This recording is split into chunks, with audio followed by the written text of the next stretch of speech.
Fait marquant de mon parcours, ça a été un premier stage en développement où j'ai appris à faire du Ruby on Rails et les bases de la programmation orientée objet. Je suis allé dans une agence web de plus petite taille. Je suis en recherche d'emploi actuellement parce que mon contrat pro est terminé. Moi, je suis plutôt à la recherche d'un poste donc soit de développeur basé dans une entreprise, soit en télétravail. Ce qui m'importe vraiment, c'est qu'il y ait des échanges au niveau technique avec les employés, qu'on puisse progresser, qu'il y ait une saine émulation.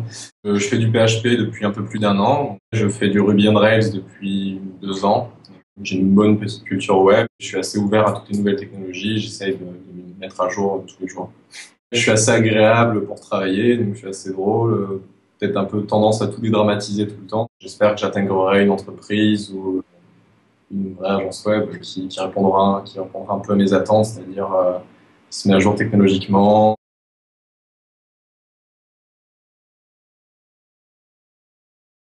Donc, les stats marquants de mon parcours, ça a été un premier stage en développement où j'ai appris à faire du Ruby on Rails et les bases de la programmation orientée objet. Ensuite, j'ai continué donc, dans le cadre de mon BTS en alternance, j'ai intégré le service R&D d'une grosse agence web où on m'a donné une bonne culture web et la façon de me tenir à jour techniquement et aussi comment gérer un projet. Puis ensuite, je suis allé dans une agence web de plus petite taille où j'ai travaillé beaucoup sur des CMS comme PrestaShop, WordPress. Et j'ai fait quelques développements personnalisés en PHP, en Ruby on Rails. Donc, en Ruby on Rails, on a fait l'intranet de l'entreprise et aussi un outil qui permet d'envoyer les newsletters directement reliés à un PrestaShop. Je suis en recherche d'emploi actuellement parce que mon contrat pro est terminé. Donc, j'ai quitté l'entreprise avec laquelle j'ai terminé ce contrat pro. Si là-bas je n'ai pas renouvelé, c'est parce que cette entreprise ne correspondait pas vraiment à ce que moi je voulais faire, c'est-à-dire faire du web de qualité et pas faire du web à la chaîne, donc, ce qui était demandé là-bas. Donc c'est pour ça que je me suis mis actuellement en freelance donc, pour réaliser des sites un peu plus originaux, une meilleure qualité, et pour avoir des clients contents à la fin. Moi, je suis plutôt à la recherche d'un poste donc, soit de développeur basé dans une entreprise, soit en télétravail. Donc une entreprise de petite taille ou même de grande taille, c'est pas très important. Ce qui m'apporte vraiment, c'est qu'il y ait des échanges au niveau technique avec les employés, qu'on puisse progresser, qu'il y ait une saine émulation, une bonne ambiance, etc. Donc un vrai échange de compétences pour pouvoir progresser, pour pouvoir tous s'améliorer. Après, au niveau des missions, faire du Ruby on Rails, ça serait vraiment quelque chose que j'aimerais faire tous les jours. Ou alors du Node.js, ou je sais pas. Après, s'il faut faire du PHP, je le ferai, mais j'espère que ça sera pour des projets intéressants qui changeront un peu d'habitude.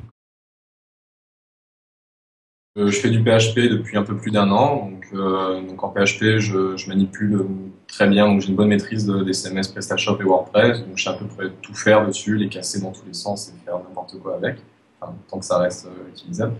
Ensuite, je sais faire des projets développés en PHP 5, donc il n'y a pas besoin de s'étaler plus dessus. Après, je fais du Ruby on Rails depuis 2 ans. J'ai commencé par des projets tout simples en me basant sur des petits guides Ruby on Rails qu'on peut trouver un peu partout. Et après, j'ai commencé à attaquer sur des vrais projets comme des intranets, des outils internes. Et puis tout récemment, je me suis essayé au CMS en Ruby on Rails comme Spree et Refinery.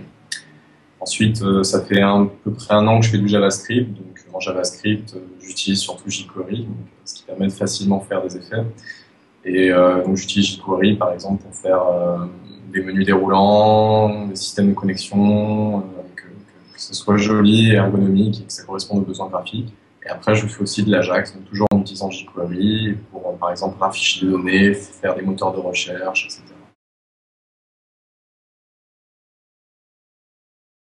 Le contexte, c'était réaliser donc un site e-commerce pour de la vente à emporter et de la livraison de nourriture thaï. Donc, dans une ville du sud-est de la France, une grande ville. Et donc, les besoins, c'était avoir une interface qui permette rapidement de gérer ses commandes, de savoir si c'était de l'emporter ou à livrer, et de pouvoir avoir des tickets pour la cuisine, pour la comptabilité et pour le client. Et ainsi pouvoir faciliter et accélérer le système de commande, de vente à emporter, de livraison, etc.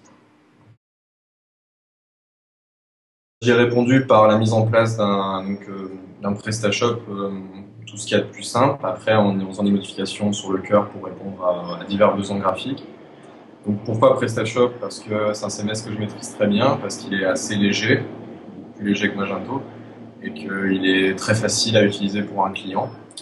Et ensuite, sachant que le client avait comme demande d'avoir une page où il puisse gérer, donc sans rafraîchir, sans aucune interaction de sa part, ses différentes commandes, à part dire ma commande est valide, elle n'est pas valide, imprimer un bon.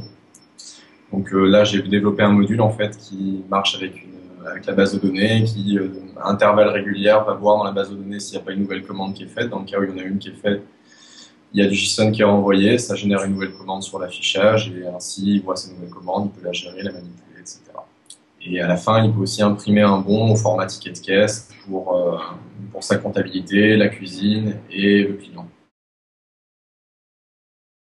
C'est un projet qu'on a réalisé à deux, donc en freelance. Donc, moi, je m'occupe de la partie développement et hébergement, et l'autre personne s'occupe de la partie graphique et ergonomique.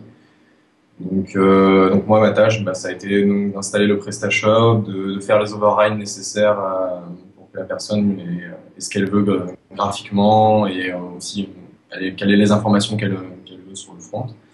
Faire des modifications aussi au niveau des JavaScript et de l'Ajax déjà présent sur PrestaShop pour, pareil, répondre à ses besoins. Donc avoir un panier qui soit plus sympa que le panier PrestaShop par défaut. Avoir des fiches produits qui soient présentées comme ça et pas autrement, enfin, etc., etc. Avoir un système de connexion qui marche sans redirection aléatoire ou foireuse. Pardon. Et voilà, c'est ça ma tâche sur ce projet.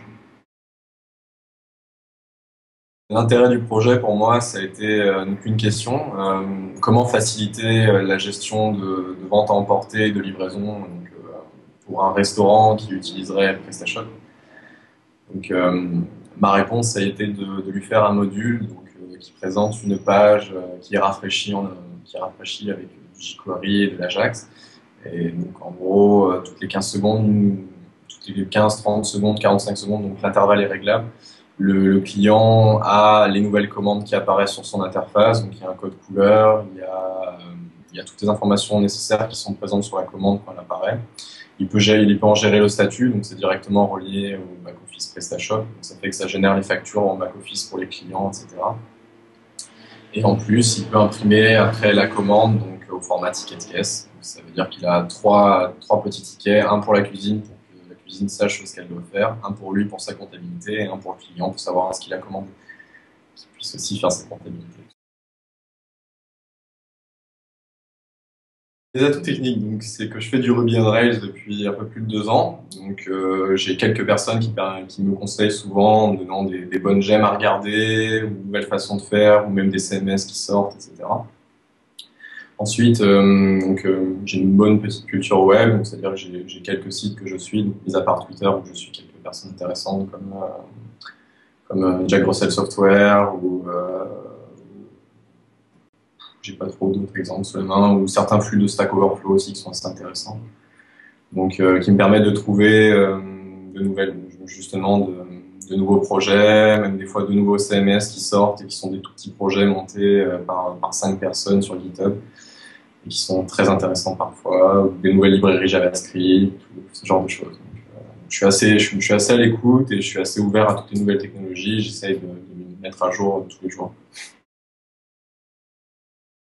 Je pense que ça peut être le fait que j'apprenne assez vite un nouveau langage ou un framework ou même une façon de faire, donc de travailler. Donc, par exemple, très simplement, PHP, je me suis mis il n'y a pas vraiment longtemps et je commence à vraiment bien m'en sortir et à répondre des projets. Donc, je pense que je peux dire que je connais PHP. Après, je suis assez agréable pour travailler, donc je suis assez drôle. Peut-être un peu tendance à tout dédramatiser tout le temps, donc ça, c'est en général ceux qui travaillent avec moi, ils aiment beaucoup. Parce que c'est assez stressant au milieu du web. Donc, par exemple, un projet qu'on doit rendre pour le lendemain, il faut qu'on bosse jusqu'à 23h45 pour le rendre. C'est toujours bien d'avoir une petite blagounette au milieu. Et puis après, j'ai pas autre chose à dire. Donc, moi, dans 5 ans, j'espère que en continuant comme je fais actuellement, je serai 5 fois meilleur que je le suis. Que je pourrai apprendre à des petits jeunes à bien travailler. Que je trouverai des Français avec qui bien travailler, parce qu'en ce moment je suis assez déçu. Et éventuellement, donc j'aimerais bien aussi, donc dans 5 ans, avoir ma propre entreprise ou mon équipe de tous les jours avec qui travailler, donc dans des locaux et pas dans mon salon. Parce qu'actuellement, on travaille dans mon salon. Et après, sinon, si je n'arrive pas à arriver à cet objectif, j'espère que j'intégrerai une entreprise ou une vraie agence web qui répondra un peu à mes attentes, c'est-à-dire qui se met à jour technologiquement, qui essaie toujours de faire plus, qui essaie toujours que le client soit super ravi de son travail, qu'on se fasse RT tout le temps, et voilà, quoi.